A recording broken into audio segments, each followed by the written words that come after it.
बहन कुमारी मायावती ने जब भी उस अपने कार्यकाल में जो पट्टे की ज़मीन दी थी, तो दो तरह का पट्टा था वो, एक था नॉन ट्रांसफरेबल राइट, एक था ट्रांसफरेबल राइट वाला। तो जो पट्टे की ज़मीन होती है उसमें 10 साल में वो भूमिधर यानी कि संक्रमणीय ज़मीन हो जाती है, और उसके बाद में डीएम की परमिशन लेने के बाद में वो ज़मीन बेच सकता था, लेकिन वो भी केवल SC/SC के लिए ही बेच सकता है, ST/ST के लिए, SC/ST के लिए, और दूसरे जितने भी OBC या जनरल हैं वो नहीं, उनको नहीं बेच सकते उस ज़मीन को। लेकिन इन्होंने करा क्या है कि उस समय बहन जी की गवर्नमेंट में UPJADA में एक सेक्शन थी 157AA। 157AA का मतलब ये था कि कोई भी SC की ज़मीन को दूसरा अदर समाज का या OBC वाला उसे खरीद नहीं सकता, और जितने भी पट्टे हैं खासकर वो 10 साल के बाद संक्रमणीय हो जाएंगे जब, तो वो भी डीएम की परमिशन के द्वारा ही आप उसे बेच सकते हैं। तो इसमें हुआ क्या कि अभी जो प्रपोजल आ रहा है उसमें यदि इस तरह की बात रही कि आप बिना परमिशन के, मैंने पढ़ा था कि बिना डीएम की परमिशन के आप उसे SC की ज़मीन को बेच सकते हैं किसी दूसरे वाले को भी, ना जनरल को भी, OBC वालों को भी।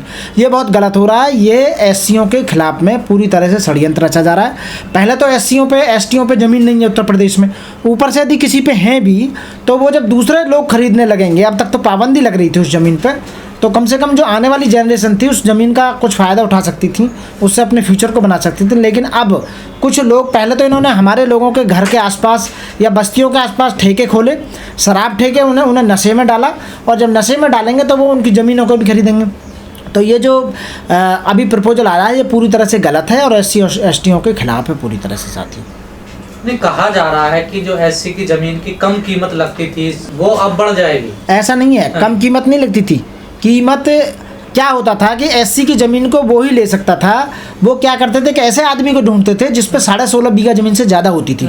16.5 बीघा ज़मीन से यदि किसी पर ज़्यादा है तो उस ज़मीन को वो अपने किसी नॉन टू SC के नाम कराते थे, उसे पहले बैनामा कराते थे, फिर उसके बाद में अपने नाम कराते थे।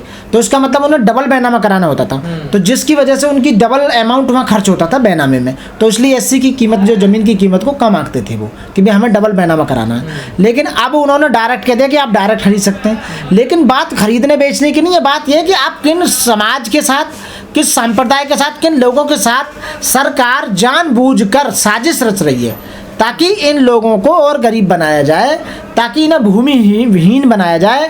जो उन पर ज़मीन है वो भी उनसे छीनने के पूरे जो इनकी चाल है उस चाल को सक्सेस करना चाहती है, हड़पना चाहते हैं, मतलब हाँ, SC की ज़मीन। दूसरी बात को ये कह सकते हैं कि उसे कम पैसों में देखो जो हड़प सकते हैं।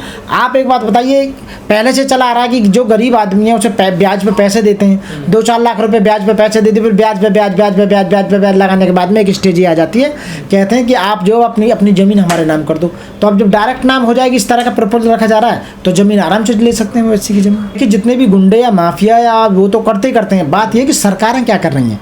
बात जो करती है BJP कि हम SC ST OBC के वेलफेयर में काम कर रहे हैं, तो क्या ये कदम जो उठाया जा रहा है कि SC की ज़मीन को बिना डीएम की परमिशन के आप भी ले सकते हैं, तो क्या ये उनके वेलफेयर के लिए है, सही है? नहीं, ये पूरी तरह से गलत है। और जितनी भी सरकारें SCओं के वेलफेयर के लिए जो बात कर रही है, ढिंढोरा पीट रही हैं, वो सब गलत है। कहीं वेलफेयर नहीं हो रहा, बल्कि उनका नुकसान हो रहा है। पहले उनका रोज़गार ख़त्म करा, फिर उनका स्वास्थ्य ख़त्म करा, और अब उनके जो थोड़ी ज़मीन है, 2-2 4-4 बीघे जहाँ गांव में ज़मीन है, या इंदिरा के ज़माने में या बहन कुमारी मायावती के शासनकाल में जिनको पट्टे दिए गए थे, 10 बीघे के पट्टे दिए गए थे, उन पट्टों को छीनने की एक साजिश है, और इन्हीं के द्वारा कि भाई जर्नल पर जाए और इन्हें गुलाम बनाने की पूरी तरह से साजिश की जाए। जब शिक्षित नहीं होगा आदमी, जिनकी औलाद को या जिनकी जनरेशन को शिक्षा नहीं देंगे, क्योंकि इन्होंने सब प्राइवेट कर दिए। अब मैं अपनी बताऊं, मेरे बच्चे यहाँ दिल्ली में जो पढ़ रहे हैं, 5-5 हज़ार रुपये महीने की उनकी फ़ीस जाती है। आप बताइए, जहाँ प्राइवेट स्कूल में 5-5 हज़ार रुपये महीने की फ़ीस जाएगी, तो जिन लोगों पर नहीं है पैसा वो कैसे बच्चों को पढ़ा पाएंगे, अनपढ़ रह जाएंगे। और सरकारी स्कूलों में आप देख रहे हैं, UP की गवर्नमेंट में, UP के जितने स्कूल हैं उसमें कैसी पढ़ाई चल रही है। हिंदी माध्यम के स्टूडेंट एक अंग्रेजी माध्यम के स्टूडेंट का कैसे मुकाबला कर सकते हैं? क्योंकि सारा ज्ञान, सारा कंपटीशन आने वाले समय में जितने भी कंपटीशन होते हैं, आप PCS ले लो, IAS ले लो, PCS ले लो, जितने वो सब इंग्लिश मीडियम में होते हैं। हिंदी मीडियम वाला स्टूडेंट वहाँ टिक नहीं पाता है। और अल्टीमेटली मैं यही कहूँगा कि ये पहले शिक्षा से वंचित कर रहे हैं, फिर उसके बाद शिक्षा से पहले इनके रोजगार को ख़त्म करो। रोजगार क्या, जहाँ 2-2 4-4 10-10 बीघे ज़मीन के पट्टे हैं, उन्हें खाने को नाज होता है, उनकी दिनचर्या है। क्योंकि भारत एक कृषि प्रधान देश है, भारत की 70% जनसंख्या वो जो गांव की जितनी जनसंख्या है वो कृषि पर आधारित है, उनके निर्भर है, उनके ऊपर जीवन यापन चल रहा है उनका।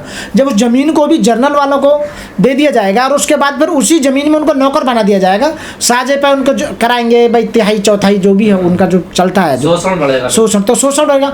उन्हीं के खेतों में अपनी ज़मीन को हम उन्हें दे देंगे, उसी ज़मीन पर हम काम करेंगे, हमारी बहन बेटियाँ वहाँ काम करेंगे और हमारी बहन बेटियों के साथ में फिर छेड़खानी, बलात्कार और उनसे उनका वहाँ पर शोषण होगा। हमारे लोगों को दारू पिला के हम बेहोश कर दिया जाएगा, वो काम नहीं करेंगे। अशिक्षित जो लोग होते हैं जानवर की तरह होते हैं। तो ये जो मनुवादी जो सोच है, जो मनुस्मृति जो कहती थी, वो दोबारा से लाना चाहते हैं। और ये कर कौन रही है? BJP government. क्या बीजेपी गवर्नमेंट को इस तरह का कोई स्टेप उठाना चाहिए जिससे कि दलितों और ओबीसीयों का बुरा हाल होगा? ये बहुत बड़ा षड्यंत्र है। और ये एक षड्यंत्र ये नहीं है, जो आरएसएस है, आरएसएस की एक विंग है, वो विंग यही काम करती है कि दलितों को और जो ओबीसीयों को कैसे कमजोर किया जाए, इन्हें कैसे गुलाम बनाया जाए, कैसे अशिक्षित बनाया जाए, कैसे इन्हें इनका स्वास्थ्य खराब करा जाए और नई नई बीमारियों को कैसे इनके शरीर में डाला जाए, कैसे नशेड़ी बनाया जाए, कैसे इन बच्चों को स्कूल ना भेजा जाए, इन्हें काम पर भेजा जाए। अब मैं देखता हूँ जहाँ भट्टा पे काम करने वाले, ईंट पाथने वाले, उनके लिए क्या सुविधा है बताइए आप? जो भट्टे पे काम कर रहे हैं ना, इनके लिए स्कूल है ना कुछ है। जहाँ ये बीजेपी सरकार कहती है कि हम बहुत अच्छा काम कर रहे हैं, लोगों के वेलफेयर के लिए काम कर रहे हैं, 80 करोड़ लोगों को हम वो दे रहे हैं, राशन दे रहे हैं। कहाँ राशन दे रहे हो आप? ये तो बताइए, कुछ रिकॉर्ड पर कुछ है भी या नहीं है? वैसे खामों का बस वकील साहब, जैसा आपने कहा कि एजुकेशन से दूर किया जा रहा था, अभी तक रोजगार से दूर किया जा रहा था, अब जमीन से भी दूर किया। यस, बिल्कुल राइट। अब जमीन से दूर किया जा रहा है। जमीन से दूर करने का मतलब है इनका फाइनेंशियली इन्हें तोड़ देना, कमजोर कर देना, आर्थिक रूप से इन्हें बिल्कुल कमजोर बना। जब किसी आदमी को बर्बाद करना होता है या उनकी नस्लों को बर्बाद करना होता है तो सबसे पहले उसे आर्थिक रूप से तोड़ो, उसे पैसे से तोड़ो, जमीन से तोड़ो, उसके जितने आय के साधन है उन्हें बर्बाद कर दो। तो ये यही कर रहे हैं। अभी तक तो मांग हो रही कि जो दलित भूमिहीन है उनको जमीन दी जाए। अब यहाँ आप बात उल्टा कर रहे हैं। जहाँ इन्हें दलितों को जमीन देनी चाहिए, जो भूमिहीन है उनको जमीन देनी चाहिए, बल्कि जिन पर 2-2, 4 बीघे के या 10 बीघे के पट्टे, उन पट्टों को छीनने का प्रयत्न करा जा रहा है। और क्या नहीं है बताइए जी? आप ये समझ रहे हैं सरकार इस तरह का प्रपोजल ला के ये सोच रही कि जानते नहीं है ये? अरे आज बाबा साहब के अनुयायी, बाबा साहब भीमराव अम्बेडकर के अनुयायी करोड़ों लोग ऐसे पढ़े लिखे हैं जो ग्रेजुएट हैं, लॉ ग्रेजुएट हैं, पोस्ट ग्रेजुएट हैं, डॉक्टर हैं, इंजीनियर हैं, वकील हैं, मास्टर हैं, प्रोफेसर हैं, बहुत हैं। क्या वो समझते नहीं है? चाल को नहीं समझते? आप जैसे पत्रकार क्या समझते नहीं? आपने क्वेश्चन कराइए। इसका सीधा मतलब है कि SC STओं को पूरी तरह से कमजोर पर इस प्रेजेंटेशन जो दी, और अब से पहले तो बहुत हो रहा ना। अभी थोड़े दिन पहले बीजेपी गवर्नमेंट में, यूपी गवर्नमेंट ने क्या करा कि ओबीसी का कोटा खत्म किया। यानी कि ओबीसी नगर पंचायत चुनावों में चुनाव लड़ सकते, तो उनका रिजर्वेशन था। लेकिन लखनऊ बेंच जो थी हाई कोर्ट की, उसने उस कोटे को खत्म कर दिया। अब वो उसमें जो क्या कि प्रधान क्या मेंबर भी नहीं बन सकते। पहले ओबीसी पे वार करी। अब इन्होंने दूसरा एक नया ये निकाला है कि SC जितने भी हैं उनकी जमीन को इस तरह से आप बिचवाओ, ताकि ये नशे वशे में पड़े ना, इनके बच्चे ना पढ़ें और आय का जो साधन है वो खत्म कर दो। मतलब बर्बाद, भूमिहीन करने की भूमिहीन नहीं, पूरी तरह से बर्बाद करना चाहते हैं, नस्लों को बर्बाद करना चाहते हैं। दूसरे खेतों में मजदूरी करेंगे फिर ये? बिल्कुल मजदूरी करेंगे, मजदूरी कर भी रहे हैं, उसका सहारा है थोड़ा सा जमीन का, तो आज मजदूरी कर भी रहे हैं। पर ये जो प्रेजेंटेशन आई है इसका विरोध तो बहुत तेजी से हो रहा है। विरोध नहीं, मैं कह रहा हूँ सुप्रीम कोर्ट में जाना पड़ेगा, हाई कोर्ट में जाना पड़ेगा। सुप्रीम कोर्ट और हाई कोर्ट को सुमोटो लेना चाहिए, जहाँ एक तरफ बात करते हैं। आप एक बात बताइए, मैं अभी SC ST एक्ट के बारे में पढ़ रहा था, उसमें सीधा प्रोविजन 18A सेक्शन ये कहती है कि भाई सबसे पहले यदि कोई इस तरह की बात आती है, जाति कास्ट रिलेटेड रिमार्क आते हैं, वर्ड आते हैं, तो आप पहले FIR दर्ज करोगे बिना कुछ बात करे। FIR दर्ज करने के बाद पहले अरेस्ट करोगे, अरेस्ट करके जेल भेजोगे और वो नॉन अवेलेबल है, उसे बेल भी नहीं मिलेगी। अब क्या हो रहा है बताइए? ना FIR दर्ज हो रही, FIR दर्ज हो जाती है तो एंटीसिपेटरी बेल लाइए, एंटीसिपेटरी बेल उसमें हो जाती है। आप बताइए उसमें चार्जशीट भी फाइल नहीं हो पा रही, क्या हो रहा? कुछ नहीं हो रहा। तो आप बताइए, ये संविधान की धज्जियां जो उड़ा रहे हैं, जो कानून हैं जितने भी बनाए गए हैं उन पर नहीं चल रहे हैं। आप जो कानून था यूपी जेडे में 157AA उस समय यूपी जेडे में थी कि भाई SC की जमीन को कोई भी जनरल नहीं खरीदेगा, या जो नॉन ट्रांसफरेबल वो है भूमिधर जिन्हें 10 साल से कम हो गए हैं तो वो अपनी ज़मीन को नहीं बेच सकते। तो अब ये क्या हो रहा है कि आप DM की परमिशन के बिना बेच सकते हो? तो ये बर्बाद करने का सिस्टम नहीं है, ये हमारी पुश्तैनियों को बर्बाद नहीं करना चाहते या हमें ये गुलाम नहीं बनाना चाहते, तो और क्या नहीं है बताओ? साजिश है पूरी तरह से।